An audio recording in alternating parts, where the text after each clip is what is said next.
Le chapitre théorie n'est pas un format de théorie habituel. J'essaye de me concentrer sur un chapitre en particulier et faire quelques théories et répondre à quelques questions. Pour ce chapitre, je ne vais pas essayer d'imaginer une théorie sur un point précis qui décrira le déroulement exact du chapitre. Mon attention va plus être portée sur quelques questions qui me trottent dans la tête et de là essayer de déchiffrer les idées des personnages et essayer de les comprendre par la même occasion.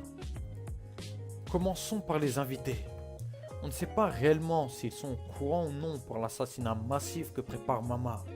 Pour ma part, je pense pas qu'ils le sont. En tout cas, s'ils le sont, ils le laissent vraiment pas transparaître. Alors la question c'est pourquoi Mama aurait invité des personnalités pour finalement les faire assister à des meurtres. Une des premières possibilités est que Mama veut tout simplement éviter d'éveiller les soupçons d'Evin Smoke en passant par toutes les banalités qu'impose une Tea Party banale, j'ai envie de dire. La deuxième possibilité est celle-ci. Peut-être que les assassinats ont tout simplement une place récurrente dans les Tea Parties de Mama et que c'est monnaie courante. La fête ne sera selon moi donc pas finie au moment où les assassinats seront perpétrés. Au contraire, je pense qu'elle commencera à ce moment-là, le but étant atteint. Alors les invités auront un rôle à jouer en tant qu'invités justement, ils vont danser, ils vont faire la fête. Et même sachant que Mama prépare un meurtre, je pense que dans tous les cas, les invités viendront à la Tea Party à cause des nombreuses menaces et des punitions qu'elle impose aux invités justement. Maintenant, je vais essayer de me concentrer sur les Evin Smoke. Au départ, j'avais un certain espoir pour que les Evin Smoke, eux aussi, préparent une attaque ou, je ne sais pas, un coup derrière le dos de Mama.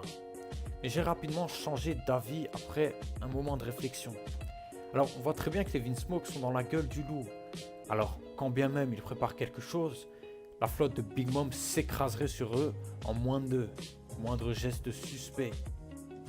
Néanmoins, ça m'étonne qu'elle paraisse si serein et enthousiaste.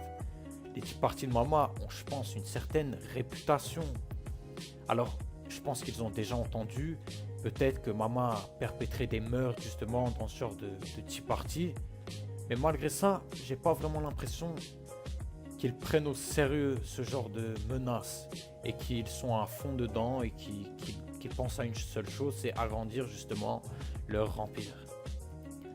Concentrons-nous sur le plan d'assassinat justement. Big Mom prépare son coup depuis une éternité sans doute. Les bénéfices que lui apportera ce plan n'est clairement pas à négliger. On sait que le plan débutera lorsque Pudding est censé tirer sur Sanji si j'ai pas de bêtises. J'imagine clairement pas un affrontement de face contre la famille Evin Smoke. Je veux dire, quand Pudding va justement lancer le départ du plan en tirant sur Sanji, je pense pas qu'ils vont se ruer sur les Evin Smoke. Je pense plutôt que ce sera plus calculé, plus rusé. Car bon, de cette manière, les Evin Smoke risquent d'être incontrôlables et d'agir d'une façon complètement imprévisible. Ce sera donc un assassinat en règle, une attaque par surprise ou peut-être avec du poison, bien que Reiju soit immunisé contre, ce qui pourra donner suite à un autre cas de figure. Donc voilà, ce chapitre théorie est terminé, j'espère qu'il vous aura plu, ciao tout le monde.